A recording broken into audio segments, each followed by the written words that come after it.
अस्सलाम वालेकुम। जो हजरात अपने परिंदों को रोज़ाना स्क्रैप या वेस्ट मटेरियल खिलाते हैं वो महीने में कम अज़ कम 5 दिन दोपहर की ग़िज़ा में बर्ड्स को दही लाजमी शामिल करके दिया करें, ताकि स्क्रैप के इस्तेमाल की वजह से किसी भी किस्म के मुमकिन जहरीले असरात का खात्मा किया जा सके। और दूसरा, दिन में कम अज़ कम एक मरतबा अच्छी घरेलू ग़िज़ा या तैयारशुदा खुराक भी फराहम किया करें, चाहे इंतहाई कम मिकदार में दें। घरों में पाले जाने वाले परिंदों के लिए खुराक ग़िज़ा की बुनियादी ज़रूरियात पूरी करने के लिए बचा हुआ खाना, सब्जियां और स्क्रैप देना अच्छी हिकमत अमली है, जो कि खुराक के अखराजात में कमी का बायस बनती है। और इन अज्जा में मौजूद ग़िज़ाइयत हमारे परिंदों की नशोनुमा के लिए भी ज़बरदस्त है। लेकिन अक्सर निज़ाम तनफ़ुस और निज़ाम इंहज़ाम यानी हाजमा के निज़ाम की खराबी का ताल्लुक भी इसी वेस्ट स्क्रैप मटीरियल के साथ होता है। और छोटी बड़ी उम्र के बर्ड्स में इस स्क्रैप के बेहद इस्तेमाल की वजह से कुछ जल्दी अमराज भी वाज़े नजर आने लगते हैं। ऐसा तब होता है जब हम उस स्क्रैप का बगौर मुआयना नहीं करते जो हमने अपने परिंदों को देना होता है। हम बगौर मुशाहिदा करके फंगस या फफूंदी की शनाख्त पहचान नहीं करते, और फिर यही फंगस परिंदों की ग़िज़ा के साथ अजसाम में दाखिल होकर सांस के अमराज, बदहज़मी और मुख्तलिफ हिस्सों में दाने बना देती है। फंगस की वजह से चिकन्स में दीगर भी बहुत सी बीमारियां फैलती हैं। इसके अलावा ये फफूंदी हमारे परिंदों के मस्कन में भी पाई जा सकती है। ख़राब बिस्तर में, खुराक में, गली सड़ी सब्जियों और दीगर मटीरियल्स पे भी फंगस की नशोनुमा होती रहती है। बिस्तर वो वाला जिसमें गीलापन बढ़ जाए, ग़िज़ा वो वाली जिसे अच्छी तरह से ज़हीरा ना किया हो, स्टोर ना किया हो, या गंदे बर्तनों में तकसीम की गई हो, या बर्तनों में काफ़ी देर तक सारी रात पड़ी रहे और फिर उसी ग़िज़ा के दाने ख़राब होने लगे। हमें हर हाल में फंगस फफूंदी की शनाख्त करना आना चाहिए। सबसे ज़्यादा ख़तरनाक एस्परजिलोसिस बीमारी है, जिसमें निज़ाम तनफ़ुस बुरी तरह से मुतासर होता है और चिकन्स मुंह खोलकर मुश्किल से सांस लेते नजर आते हैं। कैंडाइडियासिस ये निज़ाम इंहज़ाम को मुतासर करती है। इसके अलावा ये फंगस हवा में, मट्टी, पानी में, हैचरी के ज़रिए या गंदी चीज़ों पे मौजूद होगी, जिस्म के मुख्तलिफ हिस्सों पे दाने बनाती नजर आएगी। इसके ज़रिए को हमने तलाश करना है और इसकी अपनी मुर्गियों, चूज़ों तक रसाई को हमने रोकना है। इसलिए आप अपने चिकन्स को बतौर ग़िज़ा कुछ भी देने का इरादा रखते हैं जो आपको मुफ्त मिले या मुनासिब दामों में आसानी से दस्तयाब हो, तो परिंदों को तकसीम करने से पहले उसकी बगौर शनाख्त लाजमी कीजिएगा।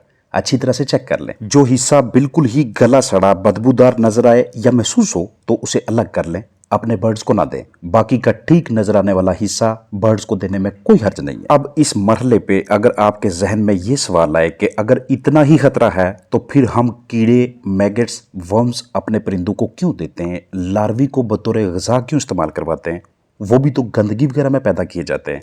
तो इसका जवाब ये है कि वहाँ ये एक डिकम्पोजिशन होती है, तमाम मुज़र अज्जा का उधर से ज़िया हो जाता है, और कीड़े प्रोटीन का एक बहुत बड़ा ज़रिया होने की वजह से तमाम उम्र के बर्ड्स को दिए जा सकते हैं। एक और बेहतरीन तरीकाकार ये भी होता है कि स्क्रैप अपने बर्ड्स को देने से कुछ देर पहले जो भी वेस्ट मटेरियल दस्तयाब है उसे सूरज की रोशनी में रखकर फिर परिंदों को खिलाएं।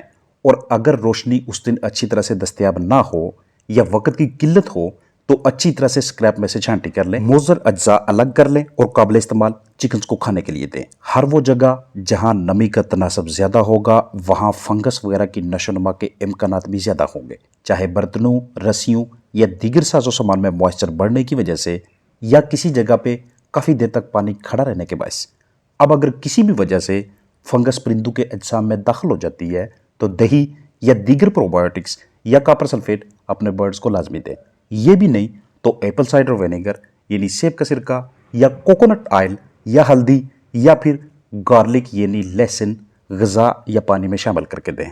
इसके अलावा बेकिंग सोडा या अदरक का इस्तेमाल भी जिस्म से फंगस के असरात के खात्मा के सिलसिले में मुआवनत करता है। अगर आपने अपने बर्ड्स को ऐसी जगह पर रखा हुआ है कि जहां उन्हें बाहर की जानब रसाई हासिल नहीं होती और अंदर ही आप उन्हें स्क्रैप, वेस्ट मटीरियल वगैरह देते हैं, तो ऐसी सूरत हाल में इस तरह के फलाक को भी आपको ग्रिट लाजमी देनी चाहिए, यानी पत्थर की कंकरियां। ऐसा करना इसलिए ज़रूरी है क्योंकि वो वाले बर्ड्स जो सब्जियों को बतौर वेस्ट मटेरियल इस्तेमाल करवाते हैं उनके जिस्म के अंदर निज़ाम इंहज़ाम के मुख्तलिफ हिस्सों में फाइबर मटीरियल, रेशा वगैरह ज़्यादा मिकदार में इकट्ठा होने लगता है।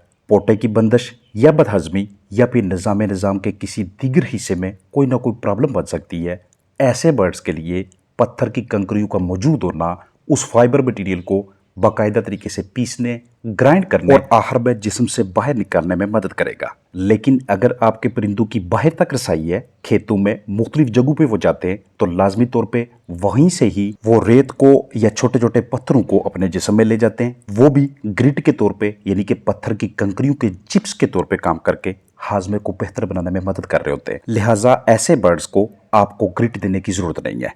एक और अहम पॉइंट ये है कि जितना ज्यादा हमारे बर्ड वेस्ट मटेरियल खाते जाएंगे, खासतौर पे रोजाना की बुनियाद पे, जहां पे उनका कोई किसी किस्म का कंट्रोल ना हो कि हमने कितनी मिकदार में और कितनी देर तक देने, ऐसे परिंदों की डीवर्मिंग लाजमी तौर पे करवाया करें, यानी कीड़े मार दवा का इस्तेमाल। क्योंकि स्क्रैप मटेरियल जो काफी हद तक पुराना हो चुका हो या इतना ज्यादा गल सड़ जाए कि उसे अपने परिंदों को देना मौजू ना रहे, उसको बगैर चेक किए अपने बर्ड्स को देना उनकी इंटेस्टाइन्स आंतों के अंदर जिस्म के मुख्तलिफ हिस्सों में कीड़ों की तादाद को बढ़ाने के मतरादफ होता है। लिहाजा बतौर एहतियात कोई ना कोई ऐसी दवा लाजमी दें कि जिससे उन कीड़ों को बाहर निकाला जा सके। स्क्रैप या वेस्ट मटेरियल पे पलने वाले परिंदों में डायरिया हो जाना, पतली पीठों का मसला बन जाना, ये भी एक आम बात होती है। जब भी ऐसी सूरत हाल देखें, कुछ दिनों के लिए, मुख्तसर मुद्दत के लिए आप उस स्क्रैप को, वेस्ट मटेरियल को, सब्जियों को या पुराने गले सड़े फलों को बतौर गज़ा इस्तेमाल ना करवाएं, बल्कि इसके अलावा आपके पास कोई दूसरा ऑप्शन है, घरेलू पैमाने पे कोई मतवाजन खुराक तैयार की हुई है, या चंद दिनों के लिए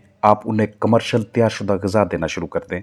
जैसे ही देखें कि अब इनकी बीटें नॉर्मल होने लग गई हैं, तब हल्की हल्की मिकदार में फिर से उन्हें स्क्रैप देना शुरू कर दें, खास तौर पे अगर आप महंगी फीड से बहुत ज़्यादा तंग है तो। ये तमाम एहतियाती तदाबीर और बाकायदा तरीक़ाकार आपके साथ इसलिए शेयर किया जा रहा है क्योंकि जितने भी घरेलू परिंदे बीमार होते हैं या अमवात का शिकार होते हैं, जब भी उनका पोस्टमार्टम किया जाता है तो उनके जिस्म के अंदर सबसे पहली फाइंडिंग जो होती है वो फंगस की, फफूंदी की होती है, जिसने मुख्तलिफ अज़ा के ऊपर ग्रोथ बनाई होती है, नशोनुमा की होती है और अज़ा को इतनी बुरी तरह से मुतासर किया होता है कि वो इंतहाई मुख्तसर मुद्दत में काम ही करना छोड़ देते हैं। लिहाजा जैसे ही आप फफूंदी का, फंगस का जरिया ख़त्म कर लेते हैं, उसके बाद नीला थोथा को पानी में शामिल करके या सिरका के साथ मिक्स करके उन तमाम औजार उस सारे मस्कन के ऊपर अच्छी तरह से स्प्रे करें कि जहाँ पे ज़रा सी भी फंगस की बाकियात मौजूद हो।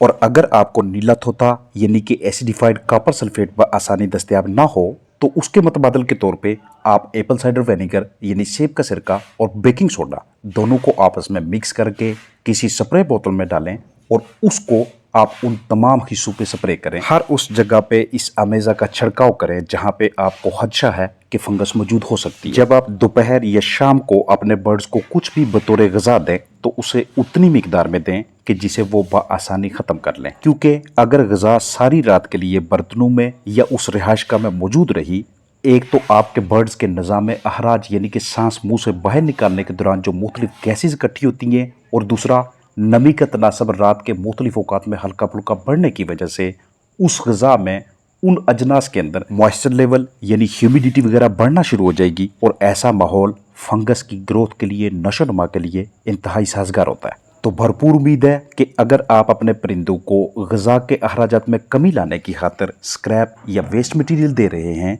तो इन हदायत की रोशनी में आप उनके निज़ाम तनफ़ुस और निज़ाम दोनों को ख़राब होने से बचाएंगे।